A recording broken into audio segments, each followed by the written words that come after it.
Welcome to the Arcfluence Podcast, where we talk about how design impacts the way we live, work, and invest. I'm Nick Caracan, your host, and with me today, as usual, is my business partner and co-host, Paul Fatkins. Good afternoon. I forgot. It says we're not doing the weather this time. You just looked over at me like you lost yourself, and now I know exactly why. Because I'm trying to think of my thing for today. What was so exciting about today? Probably that I got to go on site and meet with a client. That was fun. So right. You don't get to do that every day. A lot of times we're sitting at the computer, staring at the screen, designing, doing whatever. Love client facing. Bring me all the client facing. Let's get somebody else in front of the computer. That was my highlight of the day. I got to go out and be on a site. All right. You heard it, folks. Paul's highlight of the day. Today's show is super exciting. We have Randy Roberty, Director of Design and Architecture with Cameron Mitchell Restaurants. Super excited about this one. Yeah, I think it's going to be fun to dive into. I mean, it's an empire that they have, it's a lot of locations. They've done this a lot. They know what they're doing. I think it's going to be a great talk just about everything related to the restaurant industry and some of the things that they're doing that just makes them stand apart from everybody else. Exactly. And that's why they're an empire. They do things at a super high level. So let's get into it.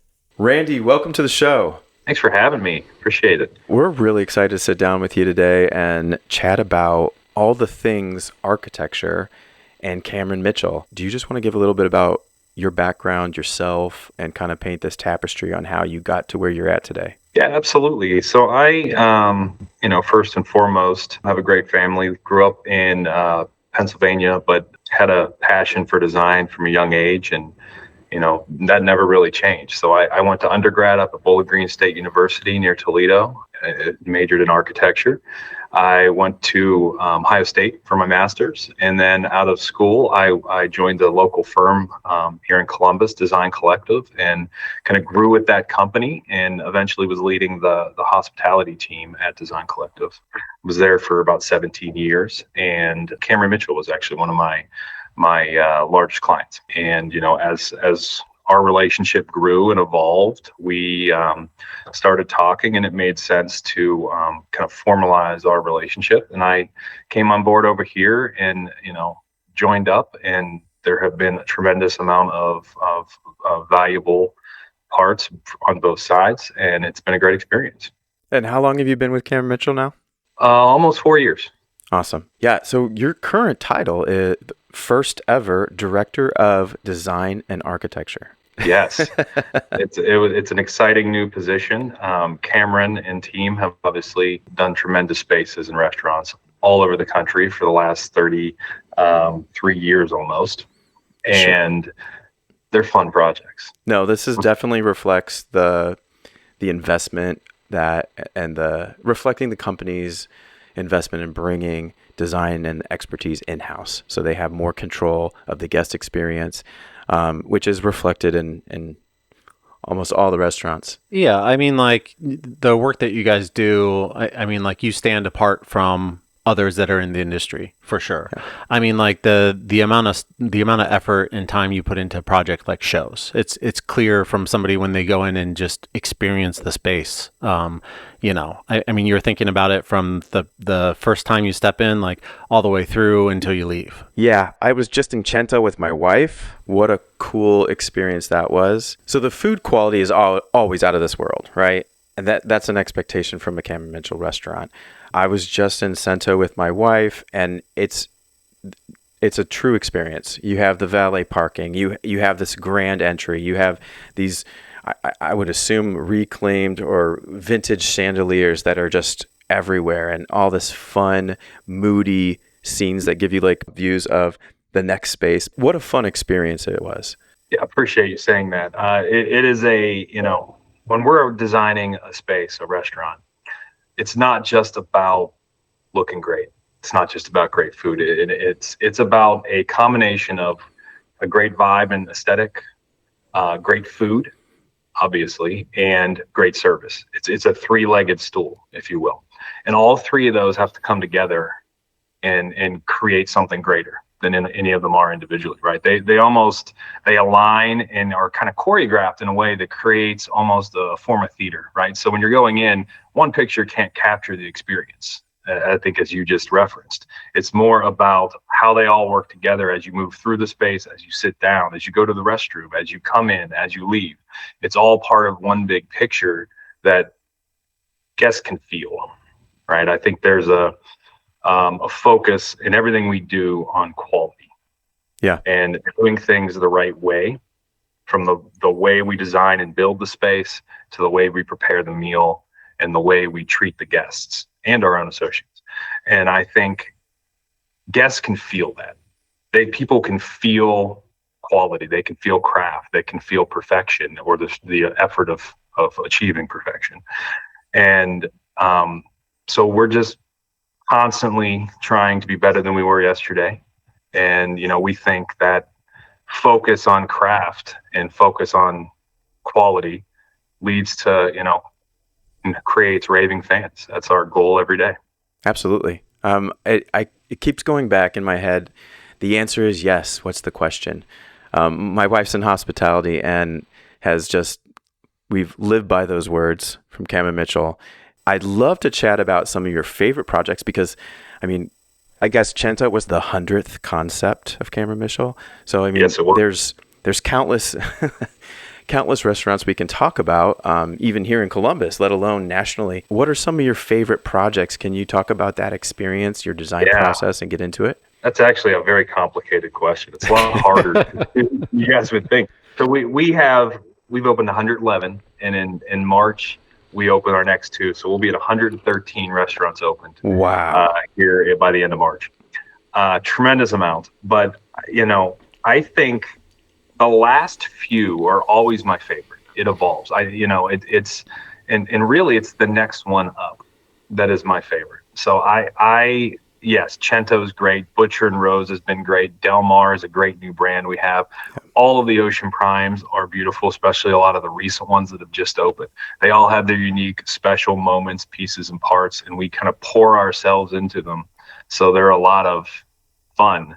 But my favorite part of what I do is the day the restaurant opens and people start coming in. And I love standing there on opening night and just looking around, watching the way people use it, using it in unexpected ways, using it the way you intended, and just seeing the smiles, the happiness, people loving the space. So that's my favorite part. And that's how I'd answer that question. I think it's not necessarily the favorite space. It's seeing the next evolution. Yeah. You'll have to let us know when you have your next opening. I want to see it too. We'll see when we get you guys an invite down there. So how closely do you work with the staff and the service professionals that are going to be in this space? Like, is that a conversation? Absolutely. Constant conversation. We have a very large team and a very strong team. We have what I think is the best people in the industry, from the operations team to the construction team to the HR, finance, across the whole board, marketing. Great people, and we are all talking to each other every single day. I was going to say, I had a question actually kind of related to that. I was curious if you would share as far as like things that are in the back of the house, right, that a customer might never see. But like, how does something in the back of house impact your front of house experience? Very, very strongly affects it. We start when we do an initial floor plan, we lay out the kitchen the same time we're laying out the front of house, and they have to work together. I talked earlier about how we have this tripod of service, food, and design aesthetic that all have to work together. But the challenge is if anyone falls off, it doesn't work. So it's just as important to make that kitchen great and the path to the food so that they can quickly get the food out to the dining room, and server stations so they can reset a table quickly and get people going, get people drinks on time. So the service bar has to flow. So all of that is almost more important than the seating layout, right? Because it has to flow and function first and foremost. So that's a huge part of it. But in order to achieve that, we're in meetings, multiple times a week for every project with the various pieces and parts and people from the ops team, from all those teams I described, in order to make sure they all get their eyes on it and can lend their expertise to it. We have a tremendous amount of experts here, and blending them all together is I'm more of a quarterback than I am a doer, right? Like blending all these areas of expertise together is kind of what we do. So with that complicated process, and I know it varies from project to project, but what does that timeline look like when you're having all these intense conversations, picking out finishes, working with the construction crew, getting approvals over here? It's actually a challenge we face every day because, we talked about our focus on quality and doing it the right way. That takes extra time to do that, to design it and to build it. So we actually take longer to get our restaurants open than a lot of other restaurant companies. And so when we start, from the day we start, there's probably a 5 or 6 month documentation and design period where we are finding the site, designing the space, doing a set of construction documents. At that point, we'll go in for permits, which these days are longer and longer. So you got a probably 2 or 3 month process at least to get your approval. And then you're going into the construction process, which is about an 8 month build out on average. And then we probably have a month of training because we have a very substantial training process as well to make sure our team is. So they're training a month in the space after it's finished?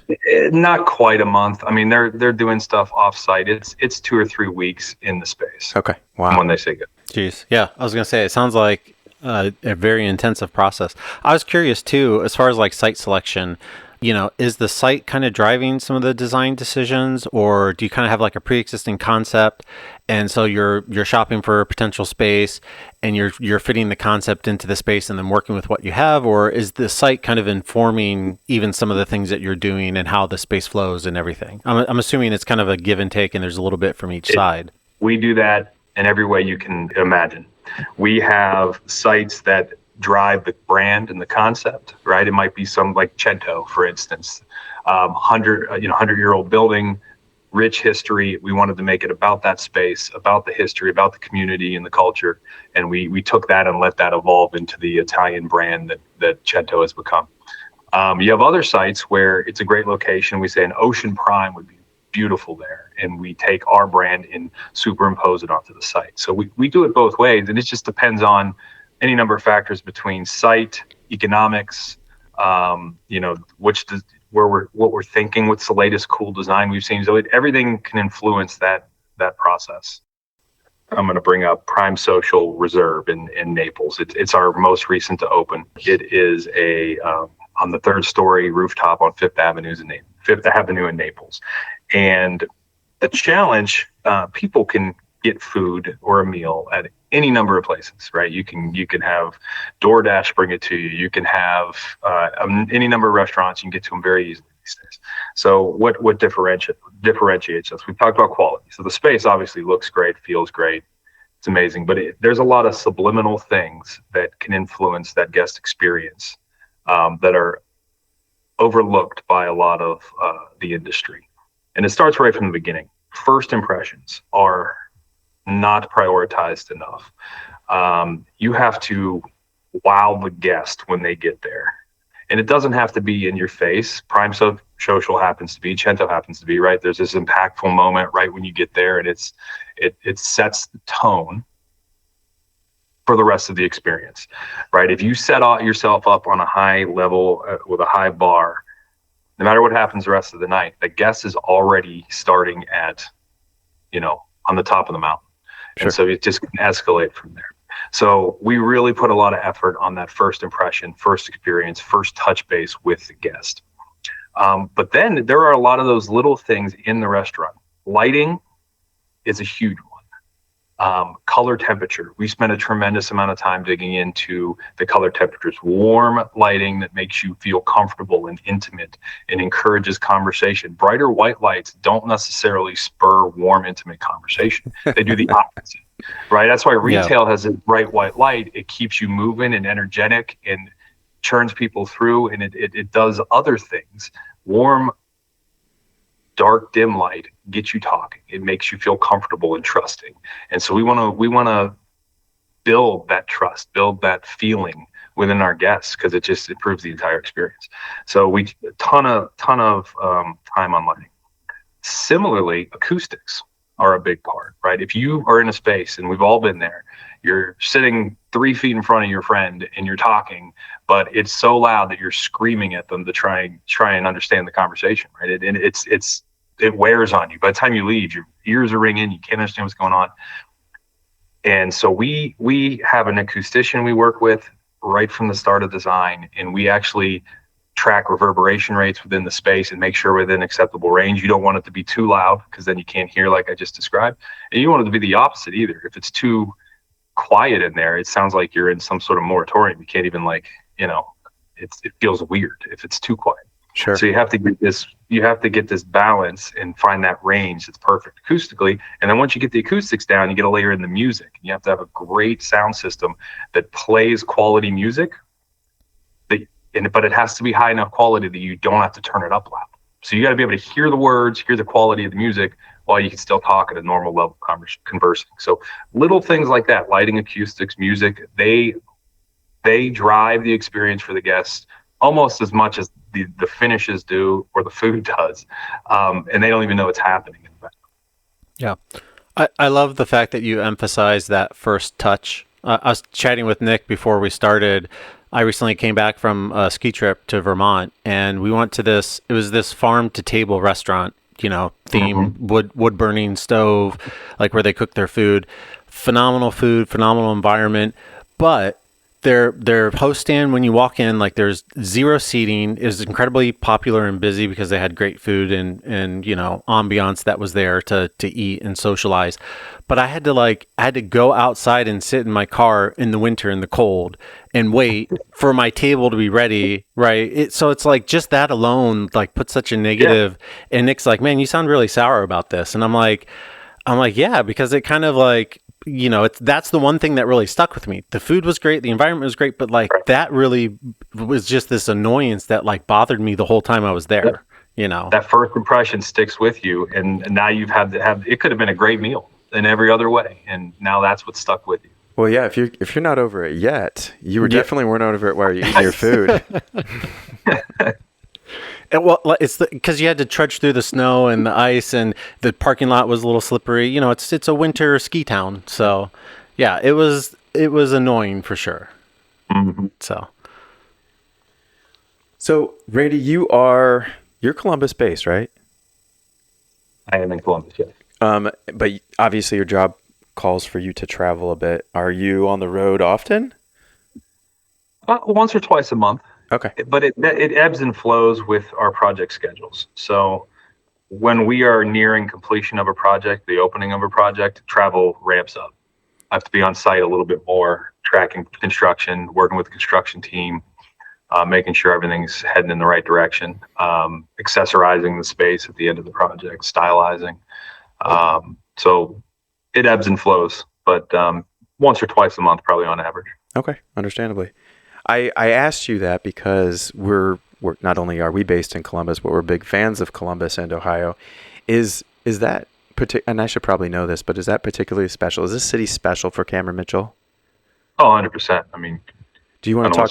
Yeah, he grew up, but this is a special place to the whole company, right? It's our home base.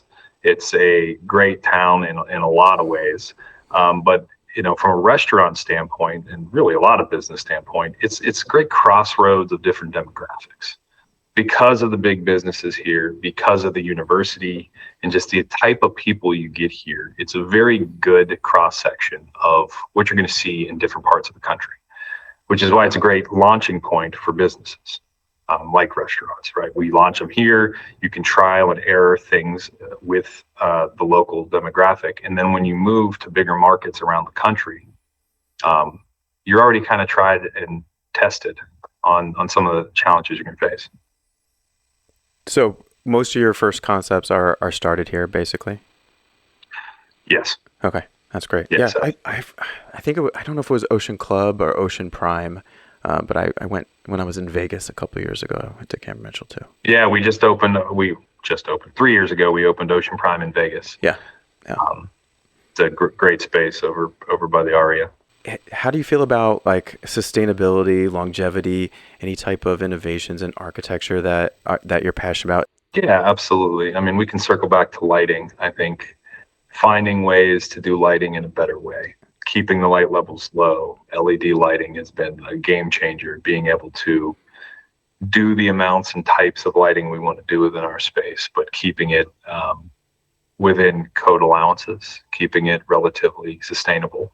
The use of energy is a tremendous expense to any restaurant company. Have you got, so I was working for a company a couple years back before Nick and I started ArcFluence, but have you guys, are you still using like all gas equipment in the kitchen, stuff like that?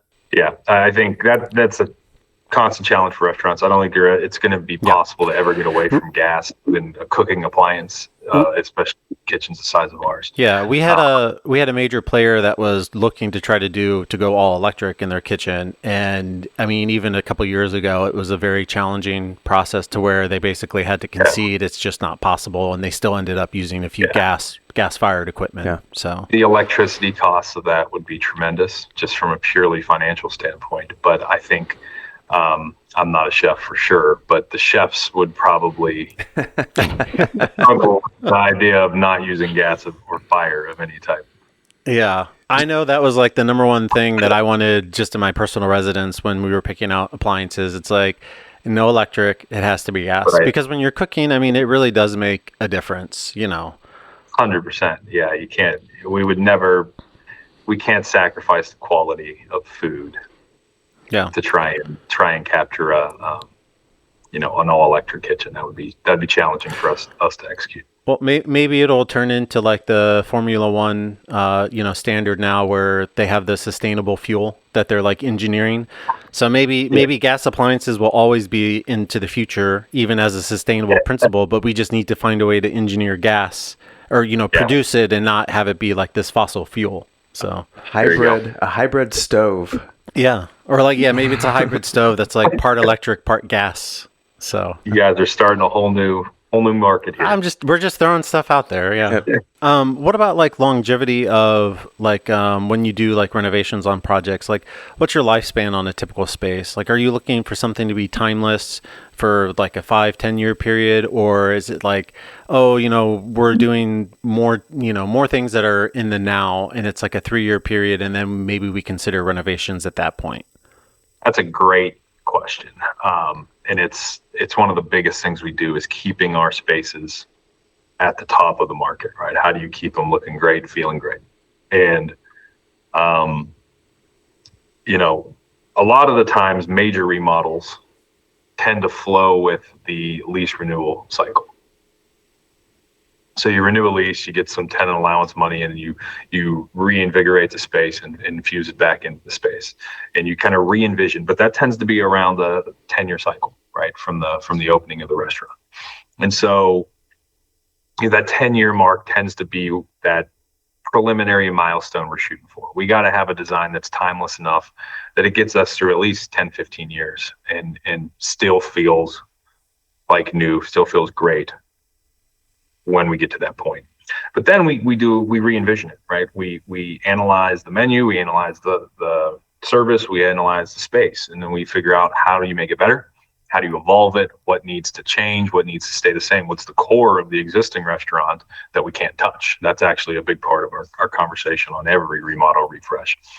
But even day to day, beyond the major remodels, there are constant. We're currently CMR is operating 50 restaurants across the country, 20 different concepts, and Rusty Bucket, our sister company, is operating 17 locations right now. So that's 67 restaurants across the country. There are constant fix and breaks. HVAC system went down. This hood's down. The chair's broken. Our booth's ripped. I mean, it is a constant cycle of repair, maintenance, and keeping all of those things fresh. So that's always cycling through to various degrees. Probably like the quality, like the initial quality and the investment that you put into the space too, I think also would lend itself to just a longer timeline, right? So if it is like a 10-year period that you're looking for, at least in terms of like before you do some type of refresh, obviously what you put into it is going to help it serve for a much longer time. I mean, again, quality, you can just tell. Like if something's timeless and you put the investment in up front, like it's going to stand the test of time, and it's going to last, and it's going to feel good all that entire period. Yeah, you nailed it. We spend a little more effort up front making the space more durable. Right? We're putting concrete curbs under a lot of the kitchen walls, so that as water naturally and inevitably seeps under walls over time. It doesn't rot out the studs. So you're not having to rip walls up 10 years in the future, right? So we're doing a lot of longevity things like that, just like you described, that are making the space last longer and set it up for a long tenure. Yeah, I think that's always a hard conversation with any client or anybody looking to make any investment in a property or a project, right? It's like making that initial investment so that it pays off long term. I mean, it's just a hard vision to ask people to see, 10 years down the road, to where it's like, trust me, you want to do it this way. Yes, it's going to cost you more, but the payoff is immense, It's the advantage of opening 113 restaurants. Is you've been through the full cycle and see the pain of not doing those things. You've learned a few lessons along the way. Yeah. Yeah, it makes it a very quick decision to make decisions that don't lead to that.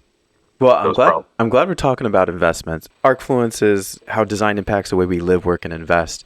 We do get a lot of our clients asking us to do the max occupancy for some of these restaurant spaces, and sometimes it feels heavy, right? Because Cameron Mitchell, especially when you're this popular and you're booked out, how do you manage that ebb and flow of customers and still making it feel like it's intimate? Yeah, without sending people to their cars for waiting. Yeah.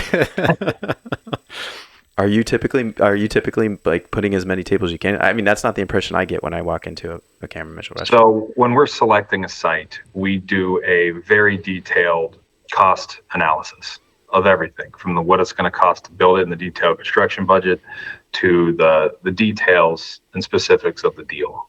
Everything from the lease to anticipated sales and cost to operate the restaurant. And so it forms this big picture, a rough order of magnitude of what we're going to make, what it's going to cost, all the above. And, we make sure we're conservative with that. If it's a deal where we have to cram so many people in that it sacrifices experience, it's not worth doing. Right. Right. It has to be balanced. It has to, yes, be profitable, but it has to be profitable in a way that we can still do what we do, which is great service, great food, great environment, and to create that emotional experience for the guest.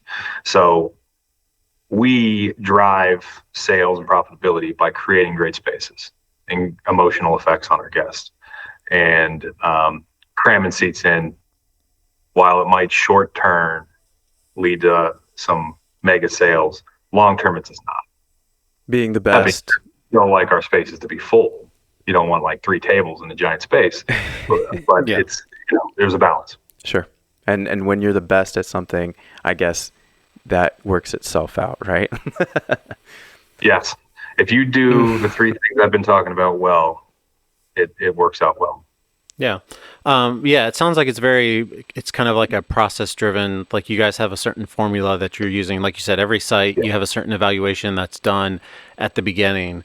I'm curious, like what's one of the very first questions, or what is, like, can you point to or call out, like, what's the number one question, like when you're doing this site evaluation, like what's the top thing that sticks out? A great question. We start by taking the potential space. The first question is, what's the concept here? Does one of our existing concepts? Yeah. So above, like how many people it can seat, above like turnover rate or access to parking, or all of that. Concept is like your number one driver, which kind of like connects with vibe and experience. Yeah, you got to have an idea of what the concept's going to be, because that's going to influence the way you park it. Is there valet? Is there not valet? It's going to influence the mathematics of the deal, the construction costs. It's going to affect the number of seats, because they layer in different ways based on the brand, right? Is it a prime social type of brand where it's more lounge seating, or is it an ocean prime? It's pure dining. Like there's a balance there. So you got to start off with what's the brand, or what's that brand direction, so that you can start to answer all of the other questions. Yeah.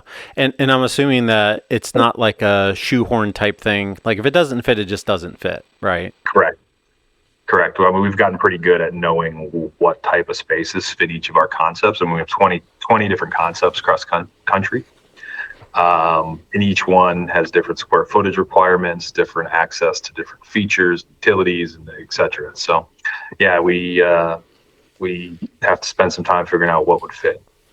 Market drives that a lot too, right? There might be a space that has a great steakhouse right next to it. So we're not going to put another steakhouse there and split sales, right? I mean, maybe it needs to be a lounge, or maybe it needs to be a Pearl that's more of a tavern. Like, there's a whole process there we got to walk through to figure out what the right fit is. I love it. Let's talk about the next decade. What are some big plans, goals, inspirations that you guys have on the horizon? Or I was going to say, if you're not allowed to talk about it, you can say that too. We can talk about it a little bit. Yeah. We are always growing, looking to, like I said earlier, be better than we were yesterday. And so we are looking at, we'll be unveiling different concepts, different restaurants, new locations every year. But I think our next big adventure is a hotel partnership we're doing Crawford Hoying up in Bridge Park. It's our first foray into the hotel world, and we're incredibly excited about it. Incredibly excited. So it's kind of a new direction. It's got us all fired up and ready to go. It's going to be a challenging process to get through, and we're right at the start. But we love the opportunity. We love taking our brand of hospitality and layering it into the hotel world, and seeing what we can do with a new direction. And Bridge Park, man, what a perfect environment. That's such a fun, walkable environment for experiencing life, right? Restaurants, entertainment. 100%. It's a bustling little community up there. What Crawford Hoying has done there has been amazing. They've taken, what essentially was a cornfield and turned it into the place to be in Columbus. I mean, we have 4 restaurants there right now, plus an event center that we're operating. So we've gone all in, if you will, on Bridge Park, and this hotel's kind of doubling down on that bet. So we love it up there and excited for the future.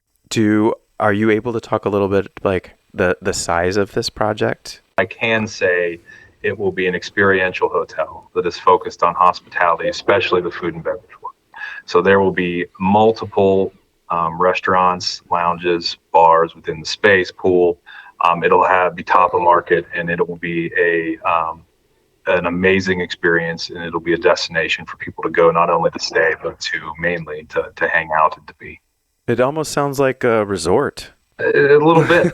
I think there are some ties to resort that we would want this to align with, for sure, experience wise. Has some of like the AI stuff that's out there nowadays, like, is that creeping into like how you're designing things or laying out kitchens, or like, are you still doing like a full scale mock-up of something to like determine, like, or are you like throwing on like a virtual reality headset and having like AI help you analyze like space and flow, or have you not dipped into any tools like that that people are starting to talk about now nowadays?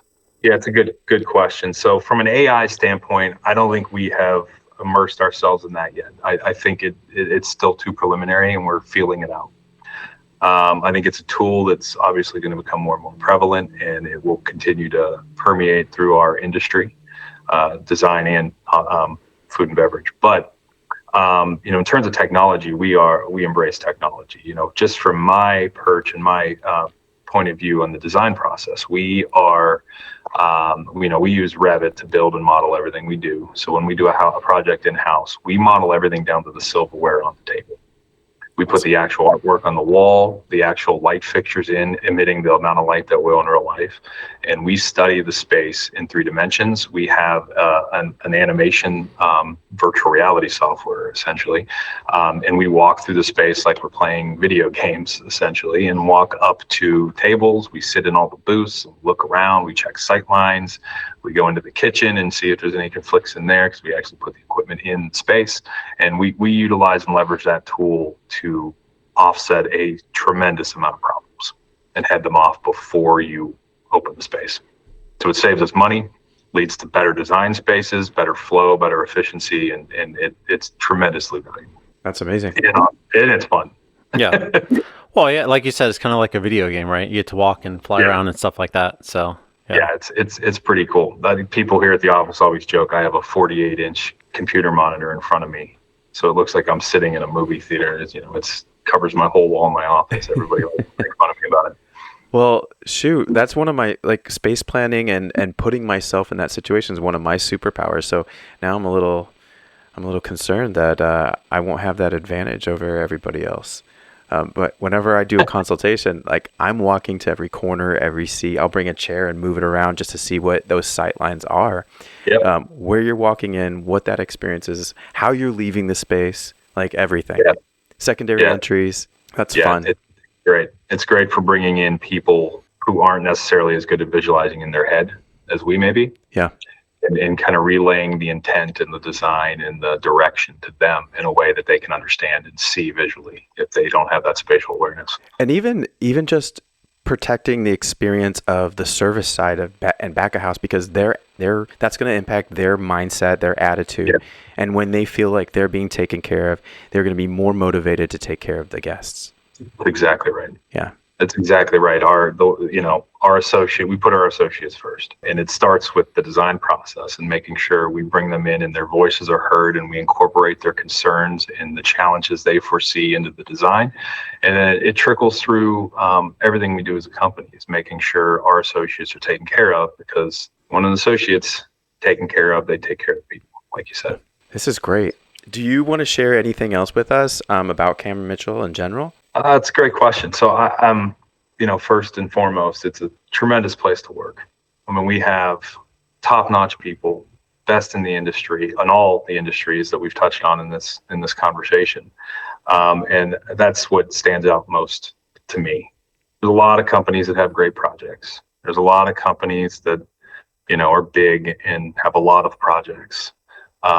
It's the people we're here with every day. They're fun to work with. They work hard, but they know how to have a good time as well. And it's a great partnership. And that's what drew me here, at the phase I was in my career, to join a team that's, bigger than just myself, to be able to learn from the other leaders here and, take their expertise as, something I can grow from. And it's been awesome. Where can our listeners find more information about all the restaurant concepts? What would be the best place to start if they wanted to dig into the brands of Cameron Mitchell? Absolutely. So first place I could go is CameronMitchell.com. You'll find links to all of our brands, all 20 of them, all 50 restaurant locations, and then you can find links to the Rusty Bucket as well there with their 17 locations. You can also check out Buckeye Hospitality Construction. That's our in-house construction team. We have our website as well, which is all the restaurants we've built, which aligns with the CMR brand, obviously. So I'd start at those two places, and it can guide you to all of our restaurants, sneak peeks of pictures and upcoming projects, and all the fun stuff we're up to. That's great. Randy, we want to thank you so much for your time. We know it's super valuable. This has been a lot of fun for us, especially since we kind of grew up with this brand. Well, we're fellow designers as well. Yeah. So talking about site selection and investment and, human-based experiences and lighting and all this stuff is fun for us as well. So, yeah. I appreciate you guys having me. I had a lot of fun talking with you and really appreciate it.